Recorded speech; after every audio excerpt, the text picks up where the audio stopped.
Okay, so the essence of this is that are you allowing yourself to be able to get into the frequency of the emotional range?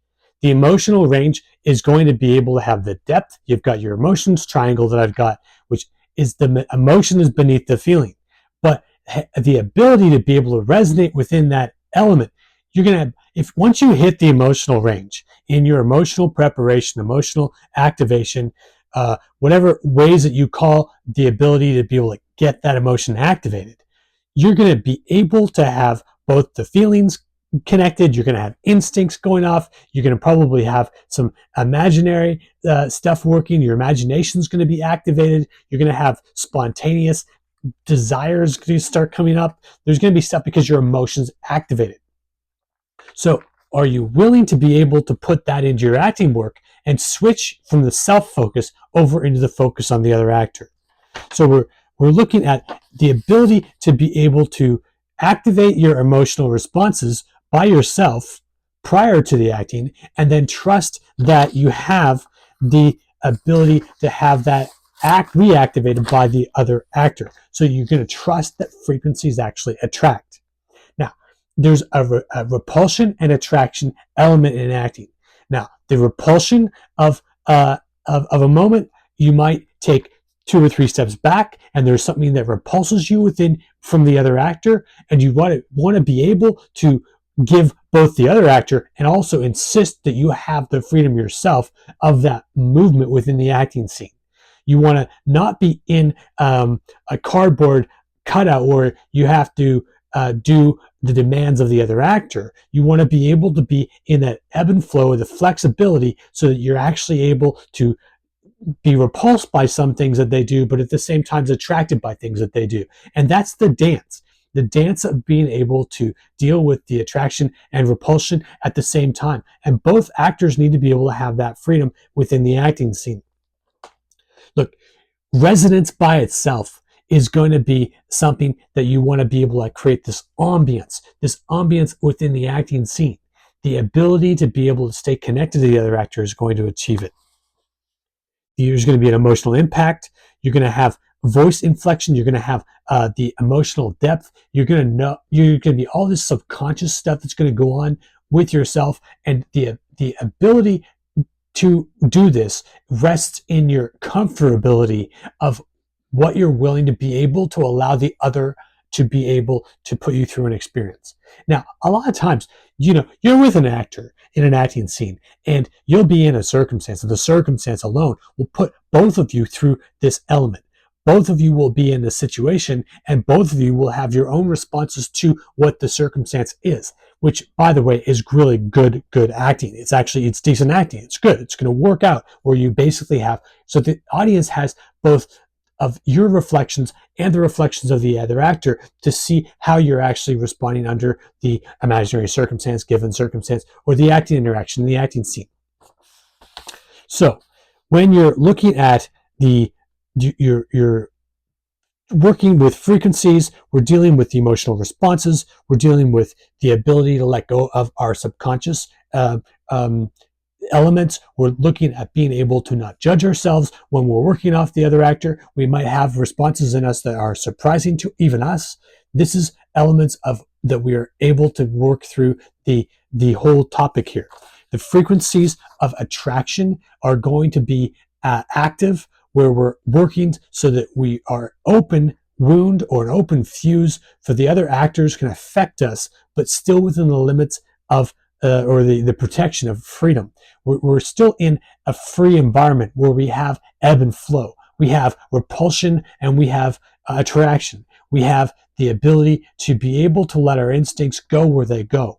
And this is going to build up this synergy within yourself and the other actor. The word frequency is actually a good word to describe acting interaction. You want to be able to not only have the ability to have self-activate your frequency, you want to also have the ability to be affected by the other person and also by the situation. The power of vocal vibration is obviously important, but that's something that's going to happen in a lot of cases. That's going to be something that's going to just be automatic.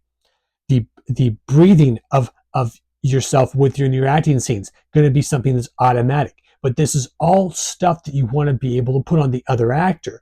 The ability for them to be able to affect you. And then when you're affected, you've got that repulsion and attraction element where sometimes you're going to be repulsed. Sometimes it's going to be attraction. Sometimes it's going to be repulsion. It's going to swing back around. You're willing to take that emotional ride. You're willing to make those adjustments, and you're malleable to the so you're not controlling the other actor's motions. You're literally working with the dance of the acting scene. You're literally working so that you're able to make the adjustments, and also with your personality reflecting, is it something that's attracting you? Is it something that's repulsing you? Mastering resonance is going to be able to help you find your authentic emotion. Authentic emotion is critical. This is key. You're going to deal with this in a way that's going to be able to empower you to release your opinions, your feelings, and your emotions into your work. And you're going to be able to achieve this by actually putting your focus on the other actor and having the connection that you have to the other actor actually affecting you to the depth level where you're able to have these responses that are just going to continue to work with you. Look, a lot of people don't understand that talent is the ability to activate emotion. And a lot of times emotion is one of the most hardest things for people to see with the naked eye. Directors, creatives, and hopefully yourself, when you start working on the ability to focus on emotion, and when you start working on the ability to see it, you're going to start seeing what only possibly the camera could actually capture. You're seeing it accurately. You're seeing the ability for this to be able to work in a way where you're seeing the elements and layers and contours of the emotion, where it's actually able to go in ebb and flow. You're going to stay alive in the moment in your acting scenes by being able to take in this concept that frequencies attract. Frequencies are always going to attract one another, but the attraction might be a repulsion, and the attraction might be all kinds of different variations. Let me just double check this. I've got reasons to knock on the door.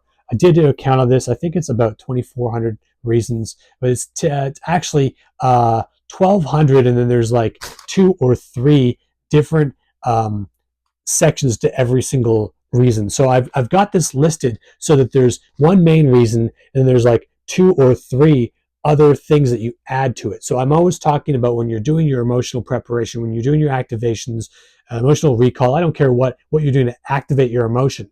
When you're working with it, you're going to add elements. So you go into the first element, then you go into the second element, you go into the third element. So you're getting deeper and deeper and deeper into your work. Excellent book. Definitely work on this. I would say do this about 1 hour a week.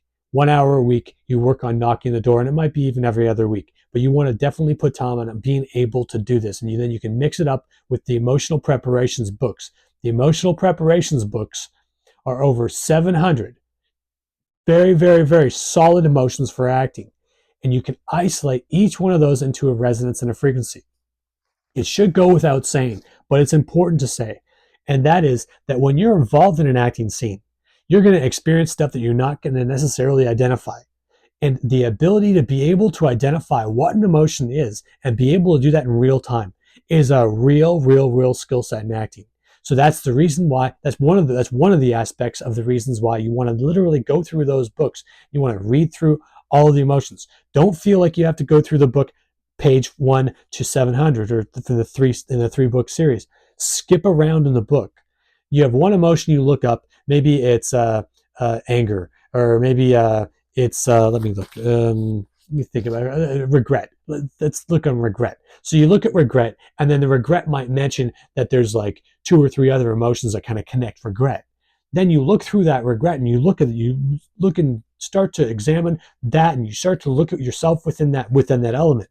And then you'll go to the other, instead of regret, maybe you're looking at despair. Despair is sometimes part of regret. So look at despair, and you read through despair, and you work on that. And you're looking to see if you can figure out things that will activate your emotions to be able to get this thing done. Look, there's a lot of things to cover in acting, and please let me know some of the stuff that you're interested in, and we're going to get this done. Thanks.